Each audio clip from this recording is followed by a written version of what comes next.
Good morning प्यारे बच्चों। आज डेट 17 सितंबर। हम करेंगे वर्कशीट नंबर 32। सब्जेक्ट आपका सामाजिक विज्ञान, इतिहास आपका सेक्शन चल रहा है, क्लास आपकी 10वीं है। तो बच्चों, यूरोप में राष्ट्रवाद का उदय, ये हमने पिछली वर्कशीट में समझ लिया था कि राष्ट्रवाद क्या होता है और किस तरीके से जो फ्रेडरिक सोरेव हैं उनकी पेंटिंग से लोगों की जो थॉट थी वो चेंज हुई। ठीक है ना, किस तरीके से वहां पर फ्रांस में रिवॉल्यूशन स्टार्ट हुआ, किस तरीके से अलग अलग लोगों ने अपनी अपनी भूमिका निभाई। तो फ्रांसीसी क्रांति, ठीक है, ये मेरे ख्याल से आपकी वर्कशीट में मिट गया है यहाँ पे।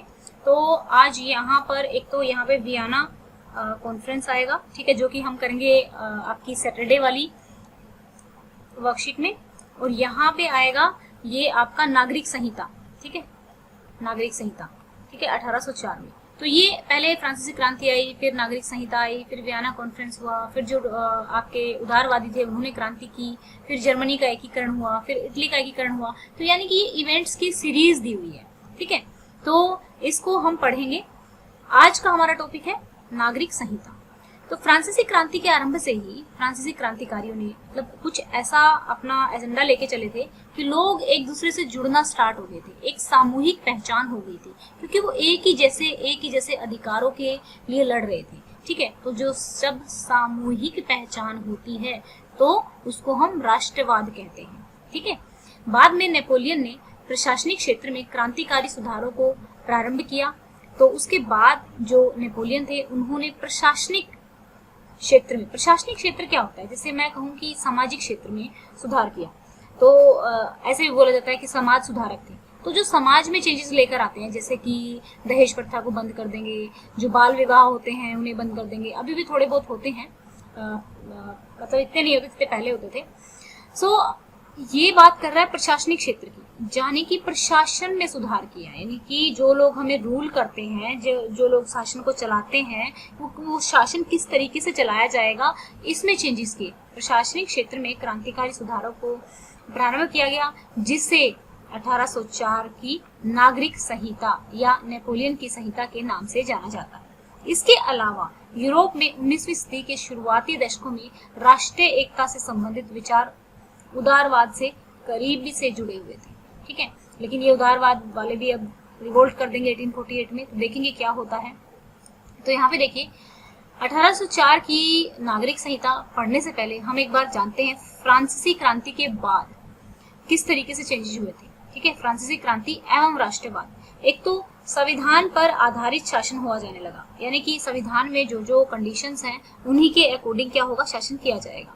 एक समानता, स्वतंत्रता, बंधुता, यानी कि जब हमारे साथ एक समानता का व्यवहार किया जाता है कि भाई कोई छोटा बड़ा नहीं है, कोई अगर ठीक है अमीर जिसके पास पैसा है ठीक है, गरीब जिसके पास नहीं है वो भी ठीक है, लेकिन दोनों एक दूसरे को बराबर समझते हैं। ऐसे नहीं कि तू गरीब है तो तू तो अच्छा नहीं है। ठीक है, समानता का एक तरह से जो विचार फ्रांसीसी क्रांति से आया वो बहुत अच्छा था। ठीक है, स्वतंत्रता, और स्वतंत्रता हर ऑर्गेनिज्म को प्यारी लगती है, हर जीव को प्यारी लगती है। ठीक है, बंधुता, जब ये दोनों चीजें होती हैं तो बंधुता अपने आप आ जाती है। जब आप किसी को दबाओगे नहीं, सबको इक्वल समझोगे, उनको फ्रीडम दोगे, तो अपने आप भाईचारे की जो भावना होती है वो डेवलप होने लग जाती है।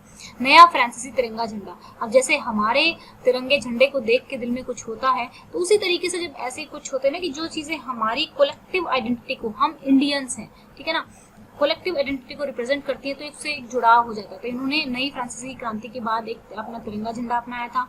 नेशनल असेंबली का गठन हुआ था, जिसमें बैठ कर डिस्कशन किया जाता था कि क्या लॉज अपनाए जाएंगे। आंतरिक आयात निर्यात शुल्क समाप्त कर दिया गया था। आंतरिक यानी कि एक तो होता है कि भाई जैसे मैंने आपको इकोनॉमी में समझाया था कि देश से ग्लोबलाइजेशन किया था ना आप लोगों ने, कि बाहर देश से चीजें आती हैं तो उनपे हम शुल्क लगा देते हैं, ड्यूटी लगा देते हैं, है ना, पिछली वर्कशीट में किया था शायद हमने, पिछले ही वीक में। और माप तोल की एक जैसी समान, यानी कि जो मापने और तोलने की जो इकाई थी वो एक कर दी गई थी। फ्रेंच को राष्ट्र की साझा भाषा बना दिया गया था, एक ही लैंग्वेज बना दी गई थी। अब यहाँ पे देखिए 1804 की नागरिक संहिता में क्या क्या बदलाव किए, किसने बदलाव किए, नेपोलियन ने। तो इसीलिए इसको नेपोलियन की संहिता भी कहते हैं। ठीक है, कब किए गए थे, 1804 में। किसने किए थे, नेपोलियन ने।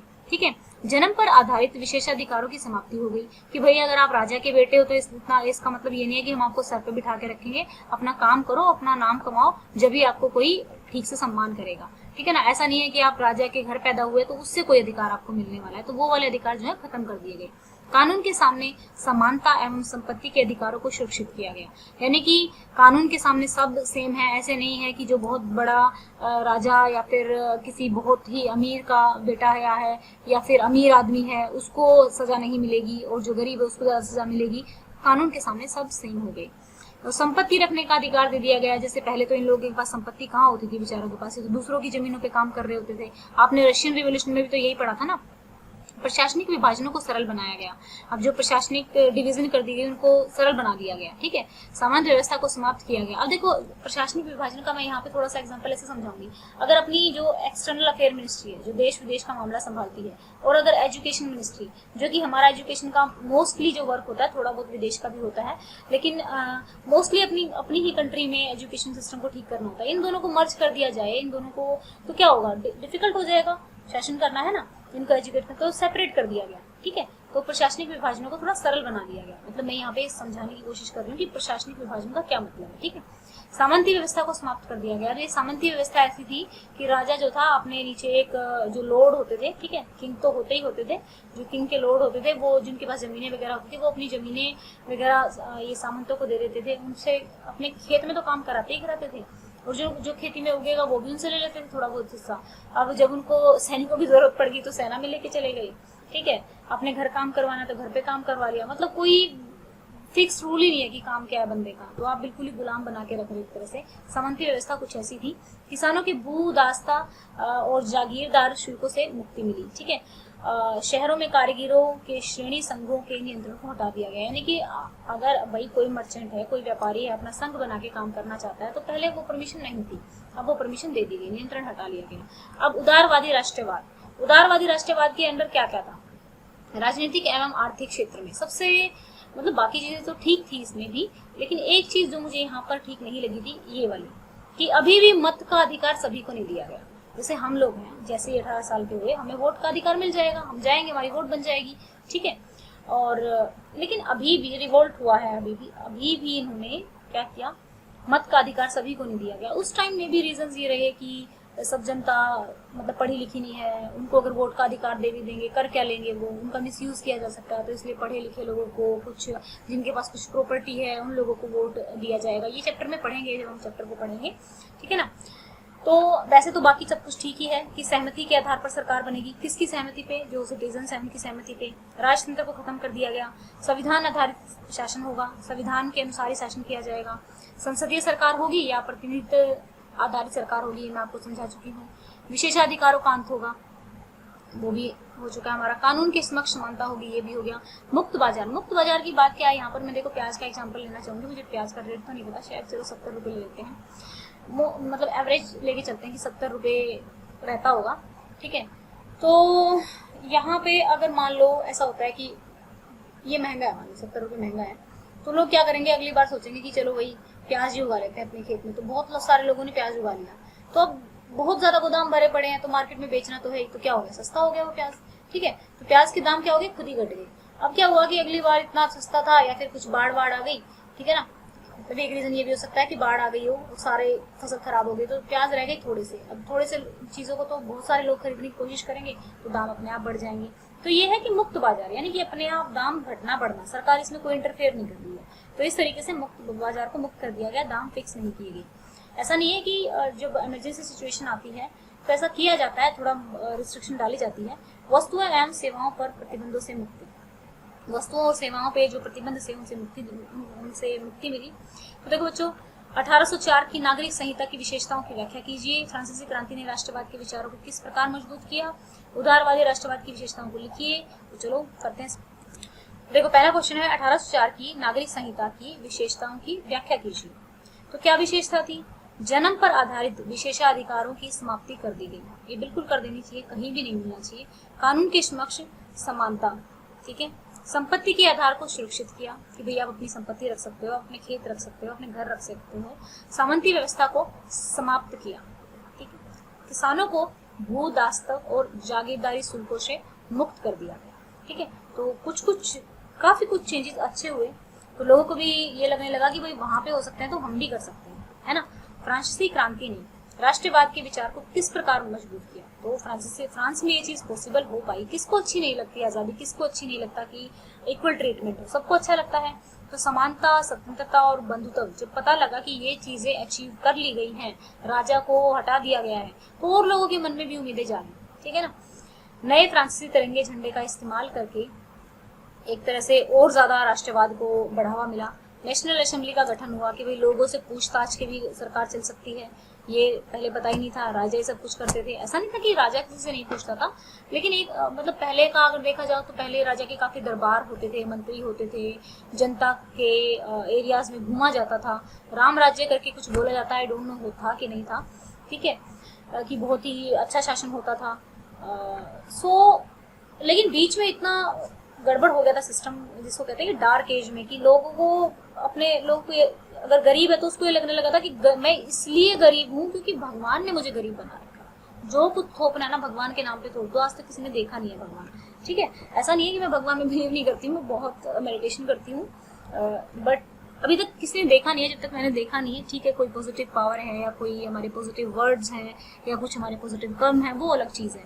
तो इसी तरीके से लोगों को ये लगा कि गरीब हो तो तुम इसलिए गरीब हो क्योंकि तुम्हें परमात्मा ने ही गरीब बना के पैदा किया है। ये एक ऐसी स्टेट थी जिसमें फिर इस स्टेट से बाहर निकला गया, ठीक है, जिसको बोलते हैं ज्ञानोदय हुआ, ठीक है, ज्ञान का उदय हुआ। उस टाइम क्या हुआ, लोगों को लगने लगा सब इक्वल है भाई, चाहे गरीब है चाहे कोई अमीर है, तो अपनी मेहनत से कोई बंदा राजा बन सकता है और अपने कुकर्मों से कोई बंदा दास बन सकता है। आज के टाइम की बात की जा रही है, बट ऐसा नहीं है कि आज के टाइम में भी बहुत इनइक्वालिटी तो है, लेकिन फिर भी अगर कोई डबल मेहनत करके ऊपर उठना चाहे तो उठ ही सकता है। फ्रेंच को पूरे राष्ट्र की एक साझा भाषा बना दिया गया। माप तोल की एक समान पद्धति अपनाकर सभी नागरिकों के लिए समान नियम बनाकर, ठीक है, ये राष्ट्रवाद के विचारों को इस प्रकार मजबूती मिली, ठीक है, इस तरीके से मजबूत किया गया था, ठीक है। अब चलेंगे नेक्स्ट क्वेश्चन पे। नेक्स्ट क्वेश्चन है उदारवादी राष्ट्रवाद की विशेषताओं को लिखिए। उदारवादी राष्ट्रवाद की प्रमुख विशेषताएं हैं राजतंत्र के अंत के समर्थक, यानी कि अंत हो गया था, संविधान आधारित शासन व्यवस्था के समर्थक थे, संसदीय सरकार या प्रतिनिधित्व आधार सरकार के समर्थक थे, विशेषाधिकारों के विरोधी, सीमित मताधिकार के समर्थक, वस्तुओं और सेवाओं पर प्रतिबंध से मुक्ति के समर्थक। कौन? उदारवादी राष्ट्रवाद, ये उसके समर्थक थे। तरह से इन चीजों। फ्रांसीसी क्रांति के किन विचारों से आप सबसे अधिक प्रभावित हैं और क्यों? फ्रांसीसी क्रांति के समानता, स्वतंत्रता और बंधुत्व विचारों ने मुझे सबसे ज्यादा प्रभावित किया, क्योंकि समानता, स्वतंत्रता और बंधुत्व ही सही मायने में जनतंत्र है तथा राष्ट्रवाद के निर्माण के मूल तत्व हैं, ठीक है। तो ये थी हमारी आज की वर्कशीट। आई होप आपको अच्छे से समझ में आ गया होगा। और अभी कल तो मैथ की वर्कशीट आएगी, उसके बाद हमारा ये वाला टॉपिक आएगा 1815 वाला, वियना कॉन्फ्रेंस वाला, जो कि हम सैटरडे को करेंगे, ठीक है। अगर आपको हमारे पढ़ाने का तरीका पसंद है तो आप वीडियोस को लाइक कर सकते हैं, चैनल को सब्सक्राइब कर सकते हैं, क्योंकि आपके लाइक करने से हमारा मोटिवेशन बढ़ता है और ज्यादा अच्छी वीडियोस और ज्यादा इजी वे में समझाने के लिए हम और कोशिश करते हैं, क्योंकि आप लोगों के लाइक हमें मोटिवेट। दूसरी बात, आप लोगों का कोई भी डाउट तो आप कमेंट बॉक्स में लिख सकते हैं और साथ में अपनी क्लास जरूर लिख, ताकि हमें पता लगे कि किस लेवल का कंसेप्ट आपको समझाना है। Thank you, have a nice day, may God bless you.